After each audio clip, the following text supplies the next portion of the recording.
साथियों नमस्कार। साथियों मैं पूर्व सैनिक कपिल फौजी।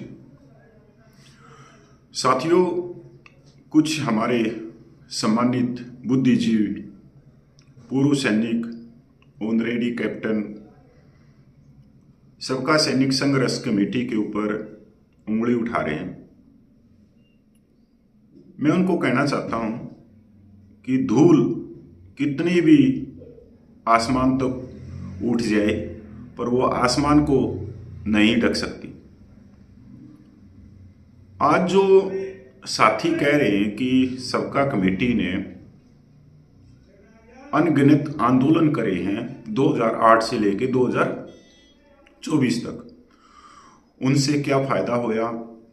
रेल रोकने से, बस रोकने से, इच्छा मृत्यु मांगने से, जंतर मंतर पे भूख हड़ताल करने से, रामलीला ग्राउंड में भूख हड़ताल करने से उनसे मिला क्या? इस सवाल का जवाब मैं नहीं दूंगा। इस सवाल का जवाब देंगे 30 लाख पूर्व सैनिक। जो आवाज न्याय की, समानता की, स्वाभिमान की जो दबी हुई थी, उस आवाज को अगर किसी ने बाहर निकाला तो सबका सैनिक संघर्ष कमेटी ने निकाला, अपने हकों की आवाज दी। उस आवाज ने जो काम 75 सालों में नहीं हो सका, उस आवाज ने कर दिखाया। हम जब दही से मक्खन निकालते हैं तो उसको बिलोना पड़ता है, आधा पौन घंटा लगता है, तब जाके मक्खन निकलता है। तो संघर्ष भी एक ऐसी ही चीज है कि उसमें सालों का वक्त लगता है।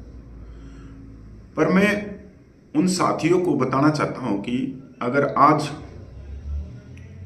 सबका और उसका संघर्ष नहीं होता तो OROP 1, OROP 2, OROP 3, CSD, ECHH के अंदर आपको जो समानता थोड़ी बहुत मिली है वो उसी की बदौलत मिली। जो आज 2024 के आंदोलन में कुछ व्यक्ति बाहर आए हैं और जो 25-25, 30 सालों से संगठन बना के बैठे हुए हैं और वो 25 सालों में पैदा नहीं हुए, वो सिर्फ जो जंतर मंतर पे आंदोलन चला उसमें से वो पैदा हुए। पर आप अगर देखोगे कि सबका सैनिक संघर्ष कमेटी 2008 से ही संघर्ष कर रही है, तो साफ सी बात है कि वो आदमी इतने सालों में भी कुछ नहीं कर सके।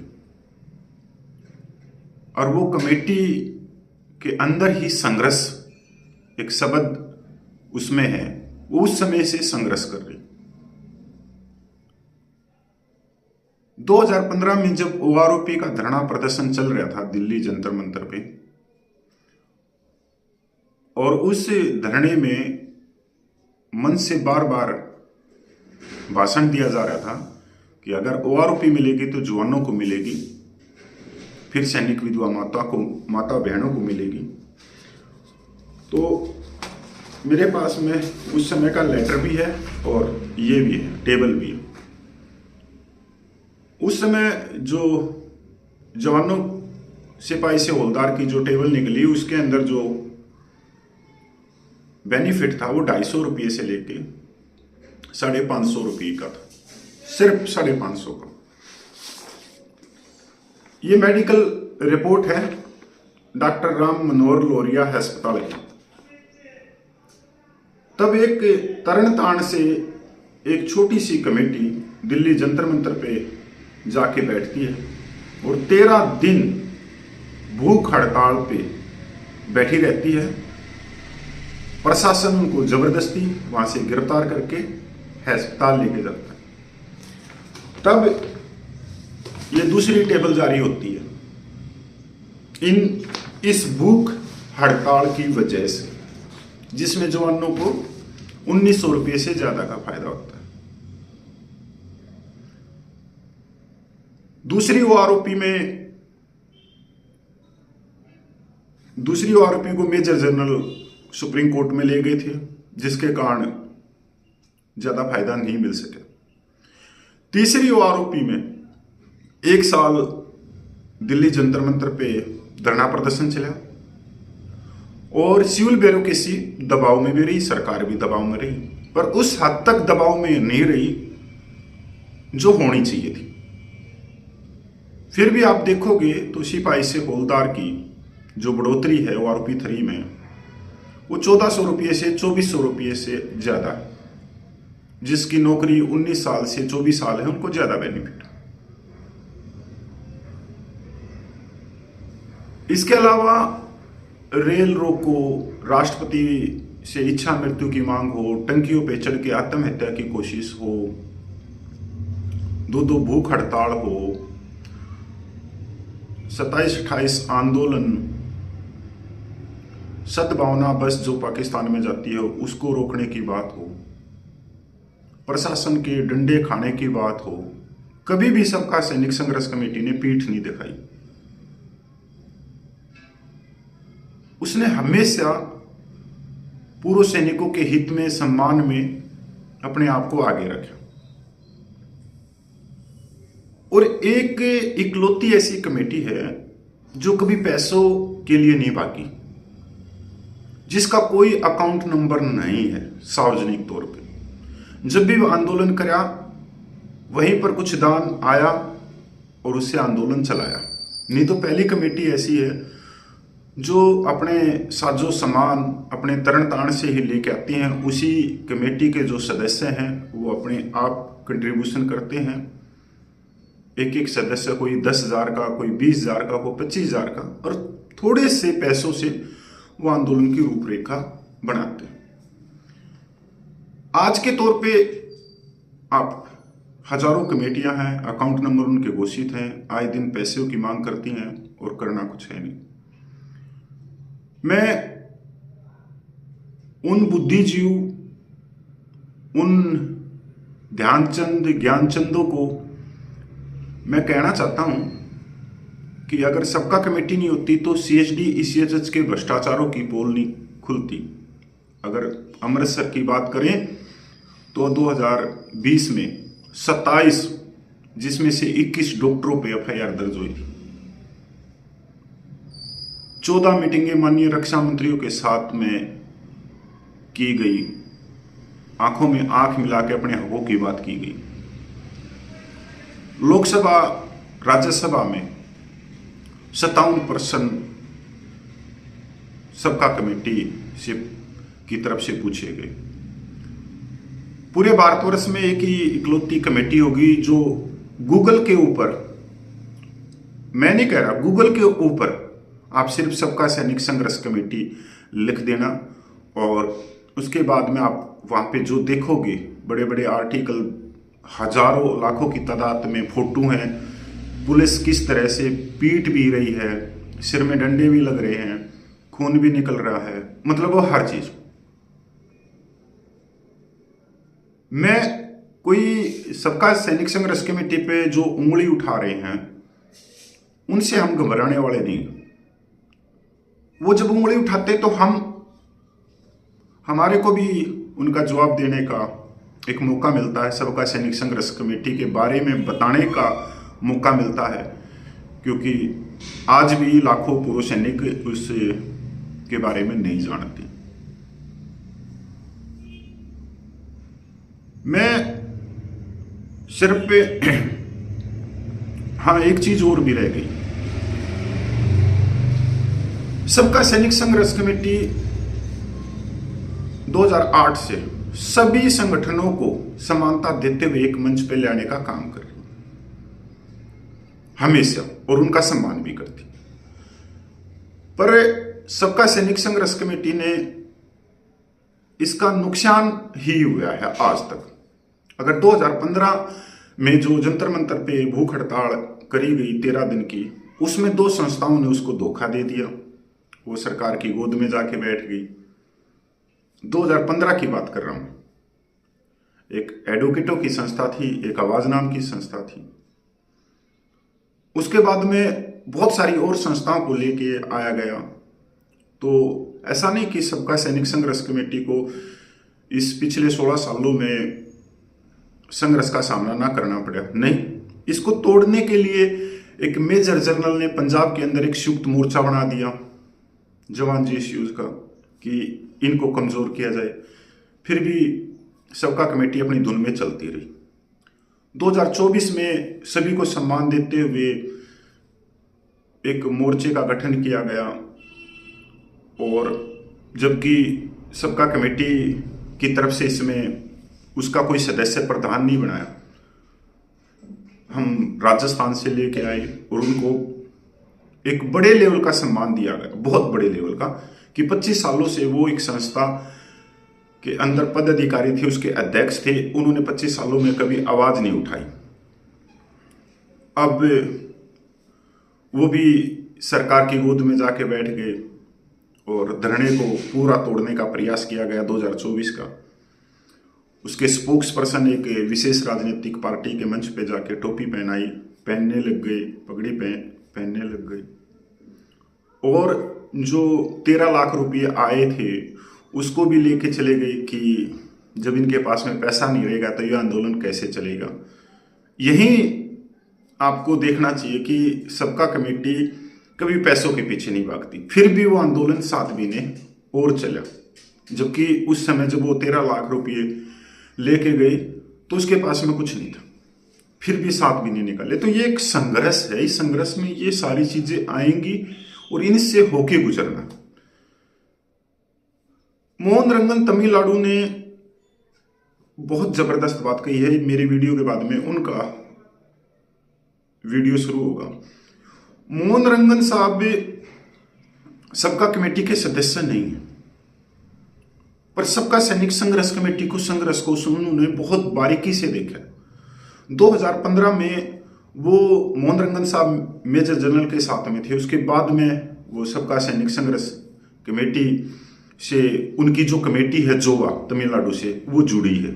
उन्होंने बहुत नजदीकी से देखा, एक एक बंदे को वो उसके अंदर तक जाके उन्होंने देखा कि हम बोलने में कैसे हैं, हमारे मुंह पे कड़वापन होता है तो अंदर तो हमारे अंदर कड़वापन नहीं है, अंदर से बिल्कुल गंगा जल की तरह साफ है।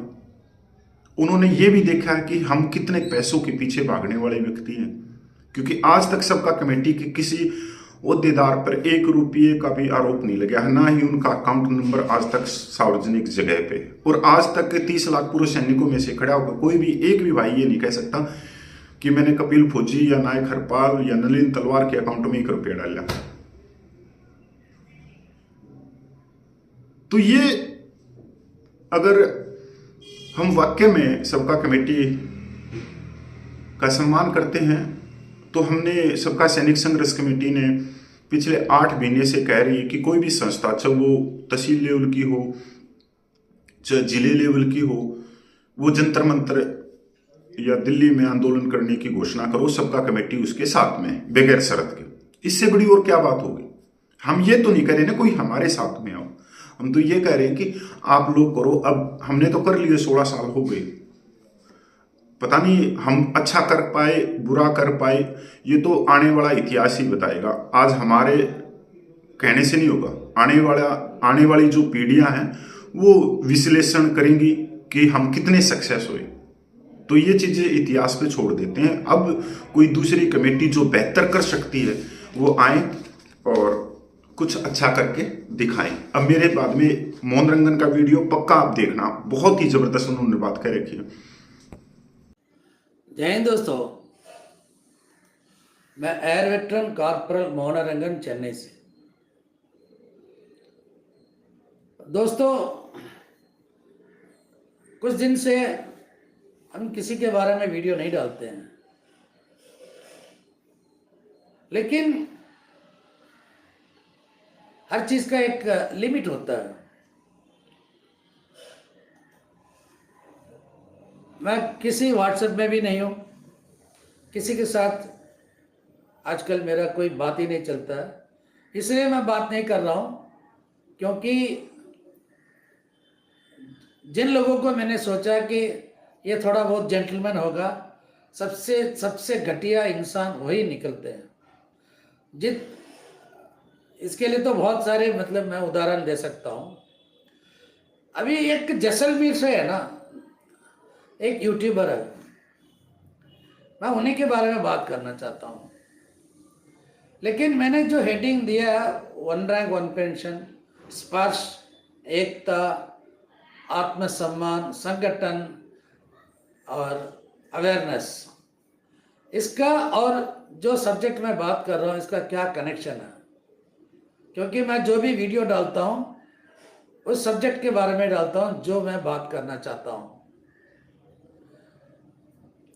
दोस्तों, ये वन रैंक वन पेंशन, स्पर्श, ये मुद्दा तो अभी निकला, यानी कि 2015 के बाद। आज हम बात करने जा रहे हैं ऐसे संगठन के बारे में जो 2008 से लगातार संगठन कर रहे, मतलब संघर्ष कर रहे हैं, जिनका नाम है सबका सैनिक संघर्ष कमेटी तरन तारण। अब सबका सैनिक संघर्ष कमेटी तरन तारण के ऊपर अगर कोई कीचड़ उछालने की कोशिश करेगा तो हम तो शरेआम उसका तो बस नाम लेंगे ही लेंगे। ये जैसलमेर का जो वेटरन कैप्टन है, वो कहता है कि इन लोगों ने क्या कर दिया, बस रोका, ये रोका, सब कुछ किया।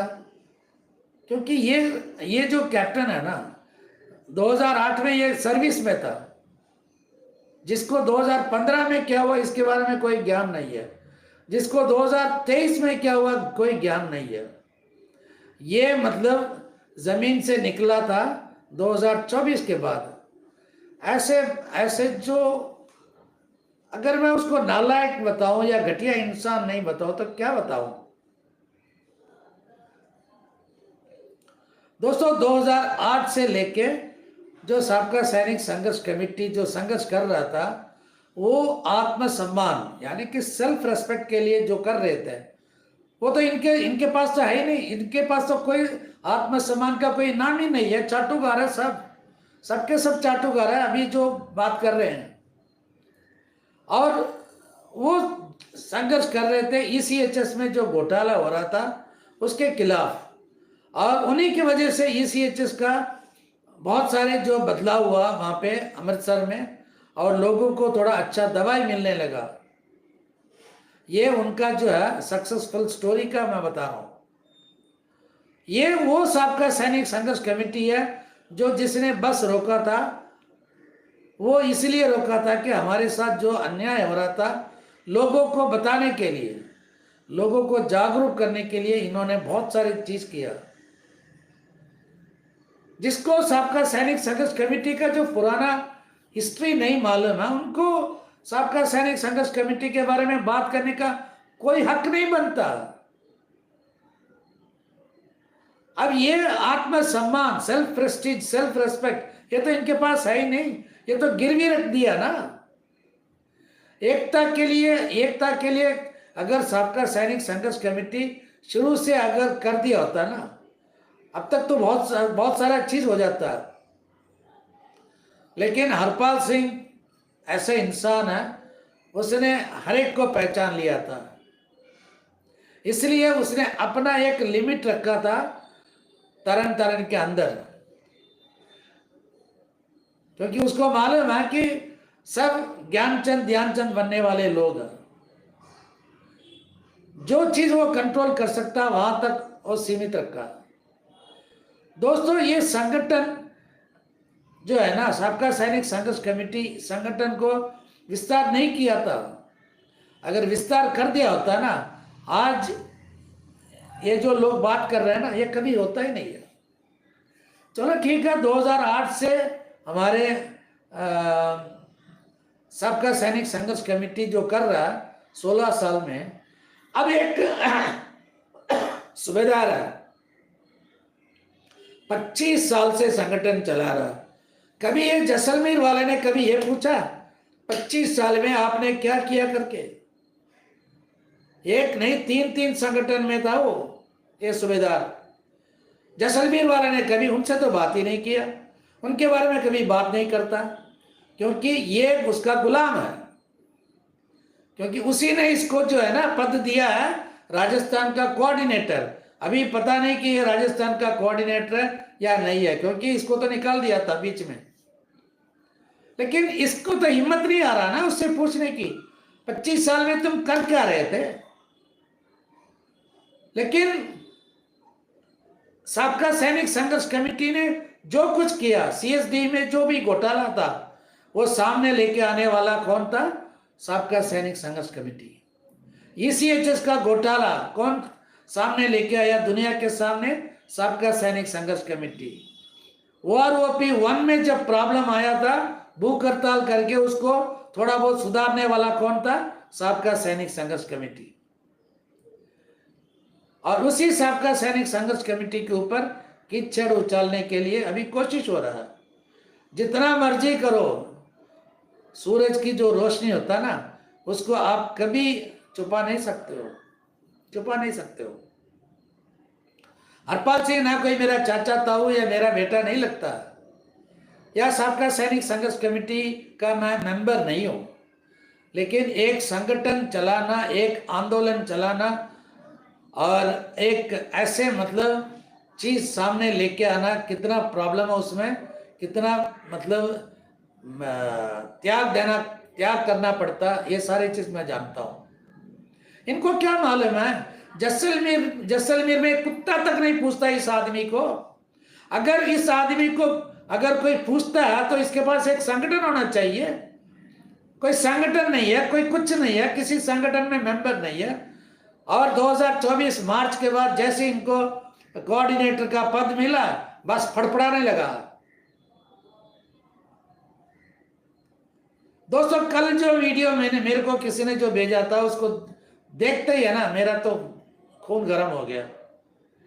कहते हैं कि लोग अंडरग्राउंड हो गए। कोई अंडरग्राउंड नहीं हुआ। आप क्या समझते हैं कि डेली वीडियो डालने से हम बड़े हो जाते हैं? हम लोग चुप इसलिए है क्योंकि हम ये भी देखना चाहते हैं कि ये जो अपने आप को असली फेडरेशन मान के अभी जो काम कर रहे हैं, 157 संगठन के जो मालिक, वो कहता है ना हमारे पास ज्ञानचंद बहुत लोग हैं, हमें किसी की ज्ञान की जरूरत नहीं है। हम ये देखना चाहते हैं कि ये क्या कर लेता है। 25 साल में इसने क्या किया किसी को मालूम नहीं है। जैसलमेर की जो वेटरन है, ये भी बता दे कि 25 साल में इन लोगों ने ऐसे ऐसे कारनामा किया, इसके वजह से हमारे जेसीओ जवान को इतना फायदा मिला। बता दो। जो पूछते हैं ना साबका सैनिक संघर्ष कमेटी से, अपना भी बता दो। अपने पिछवाड़े में इतना गंद रखे है ना, दूसरों की पिछवाड़ा साफ करने के लिए कभी कोशिश मत करना। पहले अपना काम सही ढंग से करो। हमने पहले ही कहा था कि जो आप लोगों ने क्या कहते हैं इसको, वेबसाइट बनाया, ब्लॉग वेबसाइट, उसमें गैलरी है, फोटो है, उसके नीचे वॉच में जाओ, प्रेस करो तो कैप्टन लोकेंद्र सिंह का जो है यूट्यूब में जाता है। इसके बारे में जब हमने कहा था, इसी वेटरन कैप्टन जो जैसलमेर से है, उन्होंने बोला नहीं, वो ऐसा वैसे दूसरा अलग अलग फोटो दिखा के लोगों को फुद्दू बना रहा था। हम इतने फुद्दू नहीं है। अभी भी जो है वो, अगर वॉच 9 में दबाओगे तो सीधा जाएगा कैप्टन लोकेंद्र सिंह की साइट में। कैप्टन लोकेंद्र सिंह को जो है इन लोगों ने स्पोक्स पर्सन बनाया था, नेशनल स्पोक्स पर्सन, लेकिन आज तक एक वीडियो भी उसने नहीं डाला है 12 तारीख के बारे में, या वो सूबेदार के जो भी वीडियो है वो क्यों नहीं डालता? पहले अपना साफ कर लो कैप्टन साहब, फिर बाद में पूछना। रही बात नलिन तलवर के बारे में, जो बात कर रहे थे कि अंडरग्राउंड हो गया, जेडब्ल्यू नलिन तलवर अंडरग्राउंड नहीं हुआ। हर एक का है ना अपने जो है पर्सनल प्रॉब्लम होता है, लेकिन हम लोगों ने जितना मेहनत किया है ना, वो मेहनत जो है अगर आप करके दिखाओगे ना, मैं आपको मान लेता हूं। जो काम जेडब्ल्यू नलिन तलवर ने 2023 फरवरी 20 तारीख से मार्च तक, या आप छोड़ो सितंबर तक जो करके दिखाया ना, आप करके दिखाओ, या आपके जितने भी ग्रुप है ना उनमें से कोई एक करके दिखाओ, मैं आपको मान लूंगा और आपके सदस्यों को मान लूंगा, आपके फेडरेशन को मानूंगा और मैं 100 संगठन आपके साथ में मिला दूंगा। सिर्फ और सिर्फ 6 महीने चला के दिखाओ, जिस तरह जेडब्ल्यू नलिन तलवर ने चला के दिखाया। आपको क्या मालूम है कि डेली कितनी मतलब पर्चियां काटती थी। चलो आपकी बात मान लिया कि पर्ची पर्ची पर्ची आप 2024 मार्च से यही चिल्ला रहे थे ना। चलो एक बुक मैंने छपवाया और उसी में मैंने पूरा पैसा लाख रुपए लिया, चलो ठीक है मैं मान लिया, लेकिन जो काम हमने किया ना वो आप करके दिखाना, वो लाख रुपए मैं आपको दूंगा। मैंने तो पर्ची काटा नहीं, कुछ नहीं काटा। अगर आप कहते हैं कि पर्ची काट के लाखों रुपए कमा लिया, आप करके दिखाओ 8 महीना, वो 1 लाख मैं आपको फ्री में दूंगा।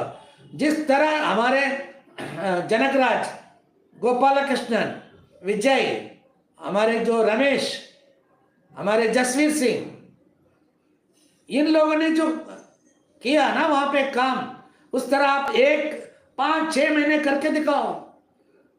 जब 2023 में जब शुरू किया था आंदोलन, कोई पैसा नहीं था, और जब पैसा वहां से आना स्टार्ट हुआ तब से लेकर बैठने के लिए दरी, नीचे बैठने के लिए, फिर पीए सिस्टम, फिर उसके बाद सारे चीज किसने खरीदा। आप कहते हैं ना फेडरेशन का पर्ची, फेडरेशन का पर्ची, फेडरेशन के पैसे से क्या पर्ची मतलब खर्चा हुआ। जितना भी शामियाना से लेके नीचे बैठने का मतलब दरी, कुर्सी, पीए सिस्टम, सब कुछ किसने मतलब परचेस किया था। फेडरेशन के पास पैसा आने के बाद फेडरेशन ने मतलब कहते हैं ना, आप कहते हैं ना कि हमने ऑडिट किया, जो बिल ऑडिट किया वो सारे बिल इन्होंने बना के दिया ना। आपके ट्रेशरर जो है, ट्रेशरर के मुंह में क्या ग्लू लगा हुआ था? हर एक बिल को उसने चेक किया था, मेरे सामने चेक किया था उसी कबूतर खाने में। वो पूछ नहीं सकता था कि एक मतलब कैसे हुआ, क्यों हुआ, उसके मुंह में क्या लगा था, किसी का मतलब ग्लू लगा हुआ था। दोस्तों मैं इसका जो कंटिन्यूएशन मैं आपको दोपहर के बाद फिर मतलब जब तक ये ना, ये कम से कम 1 घंटे का वीडियो चलेगा। 1 घंटे का वीडियो मैं कभी बनाता नहीं, मेरा सेहत ठीक नहीं है। और इसका कंटिन्यूएशन जो है आपको 3 बजे के बाद फिर मैं डालूंगा। लेकिन मेरे सारे सवाल का जवाब ये देगा, जैसलमेर का कैप्टन मेरे सारे सवाल का जवाब देगा, और उसको जवाब देना पड़ेगा अगर मर्द है तो। जय हिंद, वंदे मातरम, भारत माता की जय।